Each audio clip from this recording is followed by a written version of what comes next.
Hi everybody, welcome back to the channel. Wow, we got something really good for you today. Today we're down on the south coast. To be a little bit more specific, we're down in the Portsmouth area. We're at the Hovercraft Museum. Needless to say, the only hovercraft museum in the world, shall we say. I'm joined today by Martin, one of the volunteers here at the museum, and he's kindly going to take us around the museum, give us a little bit of a tour of what the guys have got here. As you can see behind us, the Princess Anne is just standing there. Martin's going to take us on board in a minute and walk us through. Okay. Thank you very much, Martin. And welcome to the Hovercraft Museum. We are a 100% volunteer organisation, and we are standing at the moment on a seaplane square. Wow. Which is the history, goes back to 1917. Wow. So we have the Princess Anne, the world's largest commercial hovercraft. But not built that big. They built 6 SRN Falls, Saunders Roe Nautical Mark IV. There were 6 of them, but only 2 in their life were stretched by 55 feet to the size of the craft you're now looking at. When she goes up, the bow will raise 4 meters. The stern will go up 3 meters. And this craft still holds the cross-channel record. Fully laden car and passenger carrying, 22 minutes, pad to pad. Wow, that's Nothing really impressive. has ever beaten that. That's really impressive. Shall we go on board her? Come on guys, let's go and have a look.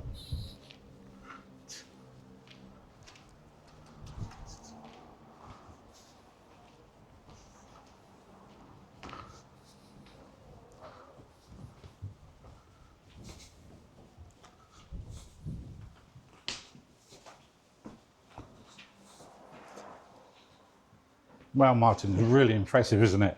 It really is impressive. She is large, but I said she wasn't built this size. Yeah. So she was stretched by 55 feet. 1968 was when she was launched, which is only 12 years after Sir Christopher Cockerell came up with the idea of a hovercraft. So that is impressive in itself. Yeah. The cockpit is above us, and that's your access route to the cockpit. If we wander through the passenger compartment, we'll come out at the back.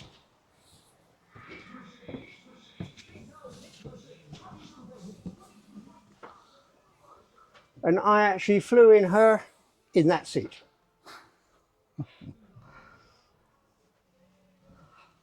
And my wife was in the seat next door.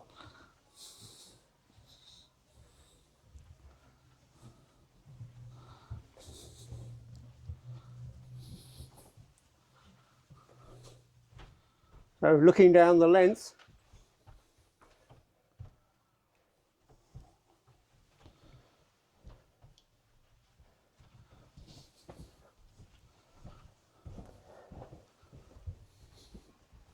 so foot passengers would come on through here,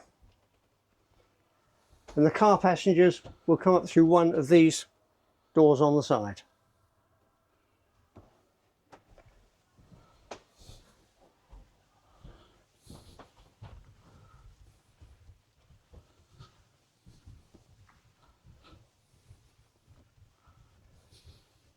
And as you can see, that is the stern of the BH7, which we'll go to slightly later. So Martin, just looking at the seats configuration, as you said, very much like, actually Jensen off camera mentioned it, very much like an aircraft, obviously, yes. Because Saunders Roe, before they built hovercraft, built aircraft. So you have an SR, the first 2 letters of a large hovercraft tell you who made it. So SR is Saunders Roe, VT Vosper Thornycroft, BH the British Hovercraft Corporation, etc. However, because Saunders Roe has got to be different, they had an SRA, which is Saunders Roe Aeronautical, because they made the Princess flying boats that used to go to Australia and South Africa. And then there is the SRN, Saunders Roe Nautical. And where you've got here, where we've got, it's like very much like the aircraft, where you've got your seat, aisle number, window seat, middle seat, aisle seat, and you've got the life jacket. They very much tried to run the service like it was an aircraft. Yeah. You had the stewardesses who were dressed like like they were on aircraft, as opposed to ferries. You have waiting areas that were like airport lounges. So it's very much tried to be run like an aircraft. As you can see, like behind you, that there's like a bar area. Yeah. And, But you had to be very quick. yeah, especially So averaging about 30 odd minutes across, although she still holds the record at 22 minutes from Dover to Calais. a quick glass of wine in that time.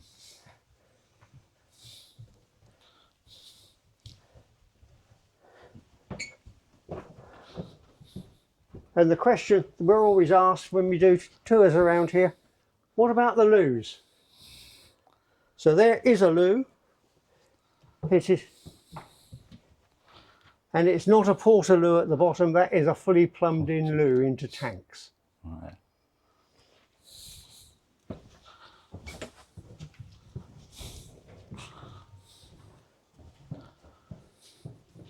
So in the stern, we have two Proteus gas turbines on either side. Each Proteus runs one set of lift fan, and above that is the blades. So there is a lift fan exposed. That spins at 600 revs a minute. Wow. You've also, back there is two gas turbines just giving you electricity and hydraulics. So when we look down the craft, as you can see, I said about the stretching, you can see the spar numbers, 9, 8, and then it goes 707, 706, 707, and it goes all the way down to 701, then it goes to 7. That is 55 feet, which is what she was stretched by, effectively doubling her length. Yeah.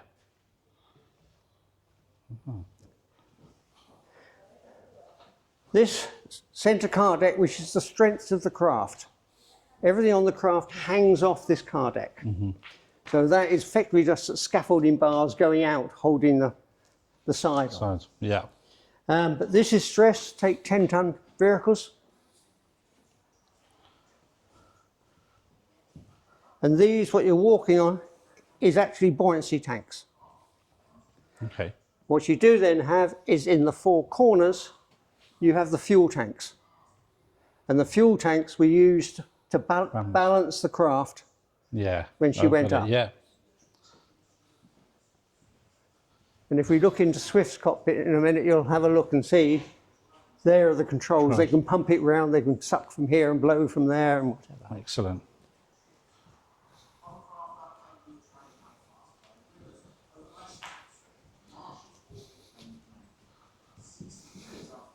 So we say obviously they were drive on, drive off. On. So drive on through the bow, Yeah. open those rear doors, push a ramp up to it, Yeah. and then you can drive off. Brilliant. Just so you're all facing the same direction. They're all in your facing the vehicle. same way, Yeah. so it's a quick turnaround time. Yeah.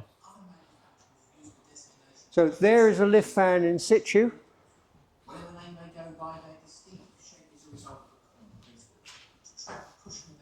And there you have two large air intakes, which are sort of like that each, Yeah. for bringing the air down. A bit of clever design is these doors go there. We've got perspex because we lose too many children otherwise. Yeah. But when the door shuts, there is still a gap all round it. What that does is it's sucking all the exhaust fumes and everything else out this car deck and blowing it out through the bottom. No. Clever. Yeah. You know, they really did look at finer points. Yeah, definitely. So when you look at the cockpit, you will only see wires coming out of it. No hydraulics, no mechanical linkages. Yeah. She was 100% fly-by-wire. Wow. 1968. That's really impressive. The unique advantage of this innovation was that the hovercraft was able to float above the ground.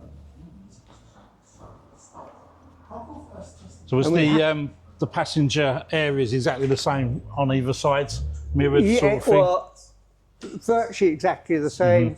At the back on the port side, this side, right at the back is a very small kitchen. Okay. Yeah. And in front of that is the VIP seating. The posh. Yeah. Yeah. And the seating got more expensive as you come to the back towards the bow because the bow bounced more. Right. Okay. Yeah. You've got a rougher ride at this end. This end. Yeah.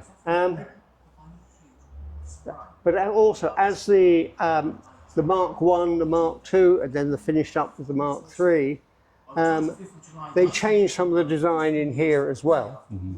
But where you've got underneath the bit on the side there, which is where the prop shaft runs through, that used to be seating. Okay. But you couldn't see the outside world from there. Right. And you had the vibration and you had the noise. Yeah. Not a good place Not to be. many people used to use it then.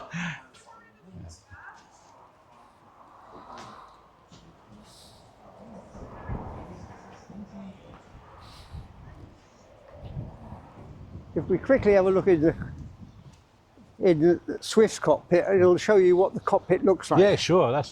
Yeah. So the cockpit is pretty much the same as. Yes. Yeah. This came off a non-stretch craft, so it's slightly smaller, but Yeah. it's basically the same.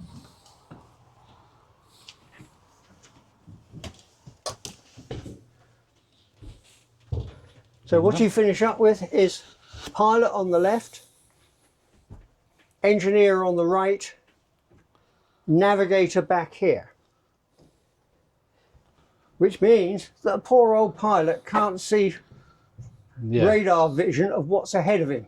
Okay. And in the early days, because of the type of radars, you had a black screen round here.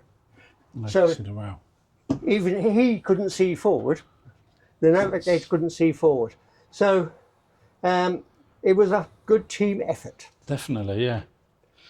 Dan, pop inside and have a look at these dials. Look at them. You can see the resemblance of aircraft. And you then think that the crew up here in the cockpit were all master mariners. Okay. They were sailors. Sailors. Because in the early days, these were under aircraft rules, but it then was switched and they came under the Maritime and Coast Guard. Right. So there's your fuel I spoke to, where you can start running the fuel around. The four. Yeah.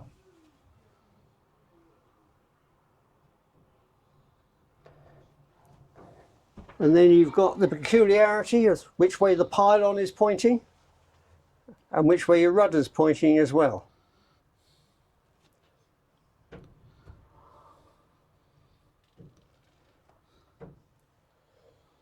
So all that information, anything coming out of there goes into that computer at the back, which is what then makes it a fly-by-wire.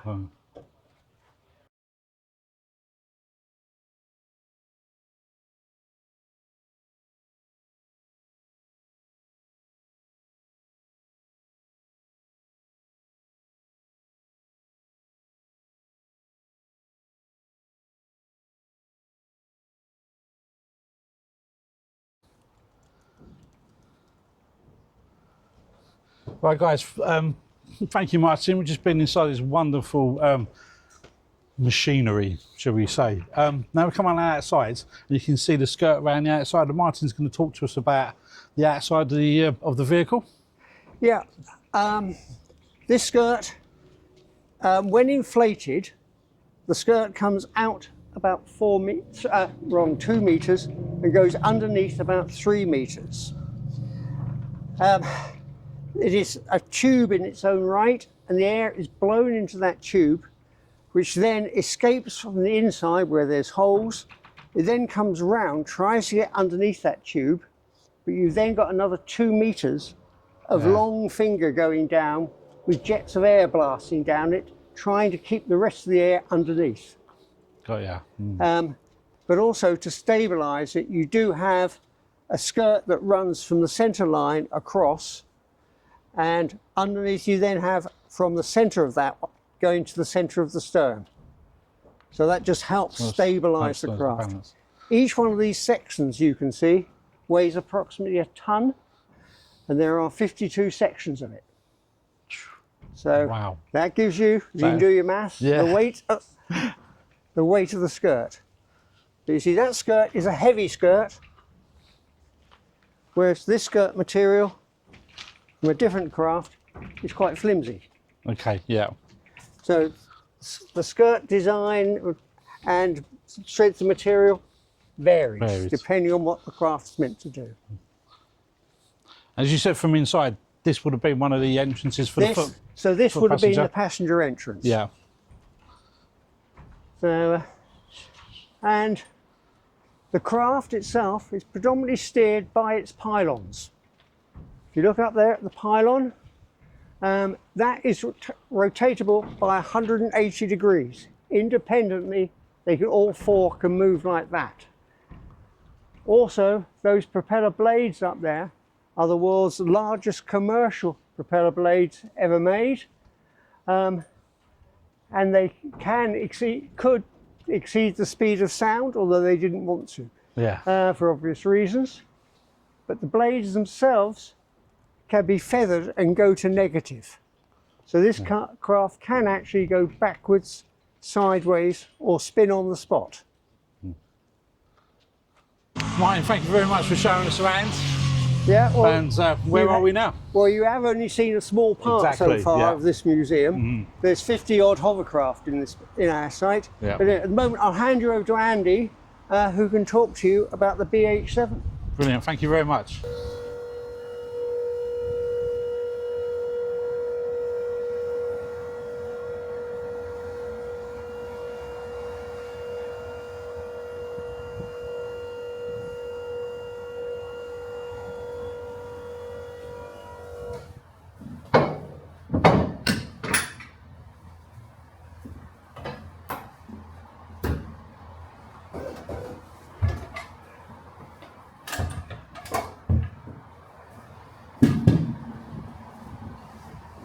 Clear?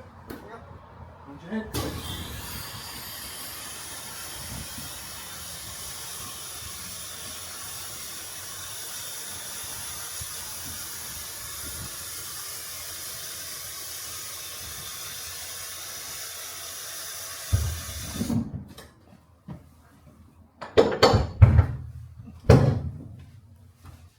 Okay. Hi everybody, welcome back. We are now actually on the BH7, and we're kindly been with Andy now, who's going to be so kind as to tell us a little about this amazing vehicle and go through some pointers for us. So over to you, Andy. Thank you very much. Thank you. All right. Well, BH7, it's this is 001. They built 7 on them in total. Okay. So this is 001, as I said, and it's the one the Royal Navy did all their evaluations and bits and pieces on. When she was first built, she didn't have the big clam doors on the front, which I'm not sure you'll see a bit later. Yeah. She's done quite a bit of, we'll call it world tour. It was stuck on a tank landing ship and sent across to New York. There's a picture we've got in here of it actually in 1973 in New York Harbour. Yeah. But she was doing demonstrations, and look what we've got, the British against the Americans, in the naval base that's just south of New York. She's also been up the coast of Europe and was over the Norway, up that way, doing ice and snow and sort of things like that. That being our the snowy part of the defence at the time. Yeah. So the others were sold to the Shah of Iran back in the 70s, when we were all friends. They had the others. They had 2 that were set up as Exocet missiles on the back. They had a different configuration. Okay. At least one had the similar configuration, but with gun platforms. And then the others were, as this one is, but with varying different bulkheads and situations, probably much like this one would have been eventually, beach landing, etc., etc., and supply. Yeah. So things have changed generally on board. I can't guarantee that the decoration in here is navy, but this is what they call the wardroom, and it's a general sort of briefing area from what I gathered. Yeah. We have a galley behind us, which was effectively just producing teas and coffees for the thing. We even have a list of who drinks what on the board on the wall. Cool. When she was first built, she had bunks in. And as I say, as the development went on, things were used for different bits and pieces. Eventually, they put the tower on. The tower is the top end of the sonar array, and it gets lowered when she's on hover, and was used for submarine and mine finding. Yeah. Wow. And apparently they were pretty good at it. But the Navy decided to go a different direction. Okay. And they decided to go back to destroyers and all the rest of it they got. So she's got typical Navy / military. They couldn't make their minds up whether she was going to be an aircraft or whether she was going to be a fast patrol boat. Yeah. So just to stop the arguments, she's got an aircraft number and a fast patrol boat number, one on the front and one on the back fins. So she was powered by a Rolls-Royce Proteus engine. So basically a quarter of what the cross-channel ones had. And being only 48 tons, it could go very quickly. Rapidly. Depending on the paperwork you read, anything up to 70 knots, which is quick on water. Yes. Wow. That's pretty impressive. Very impressive. Yeah. Cool. Now we're actually situated in the cargo bay.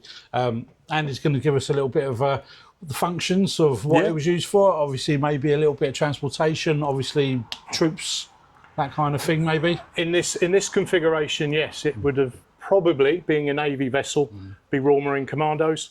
The numbers I've been told, looked at from different crew members, it was like 152 Royal Marine Commandos with their kit.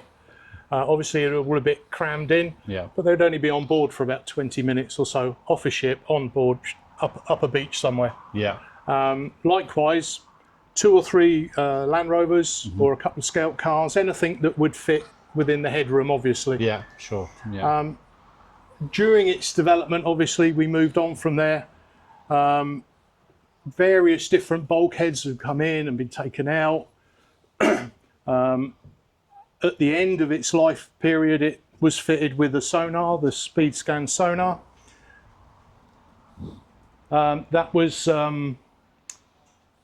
used for mine detecting and possibly submarine detecting. Obviously, with a hovercraft, it's not actually in the water, and most of it is aluminium, so magnetic mines wouldn't really affect it, etc., etc.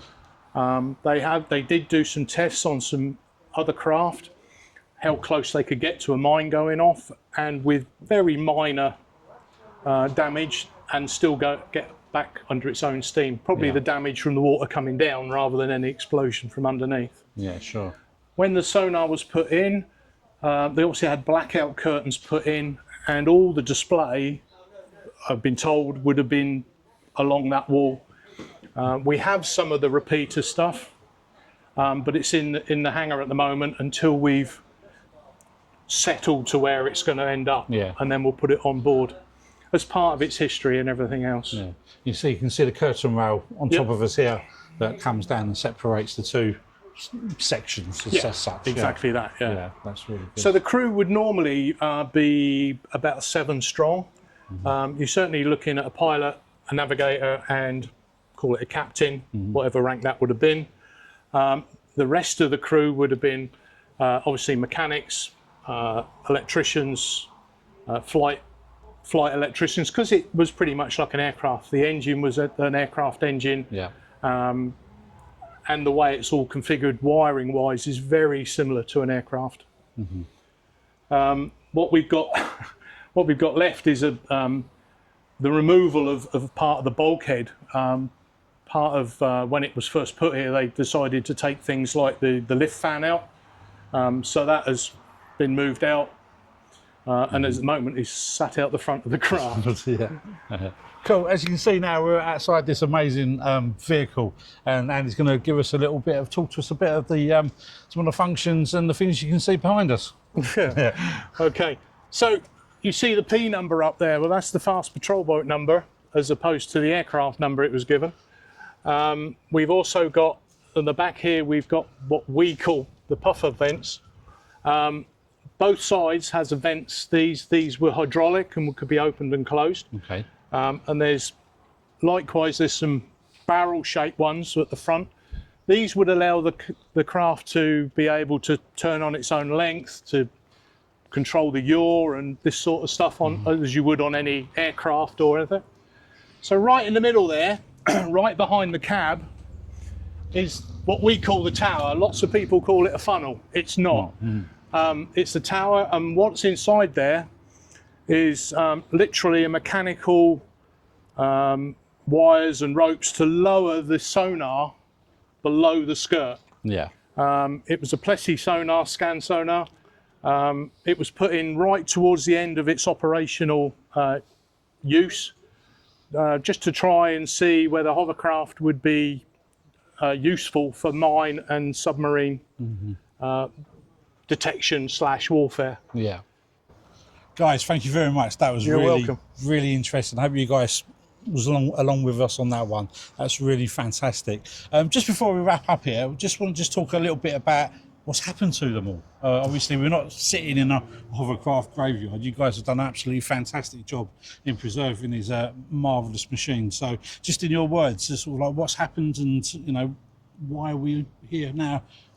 Okay, I think the biggest driving force was the difference between diesel and jet.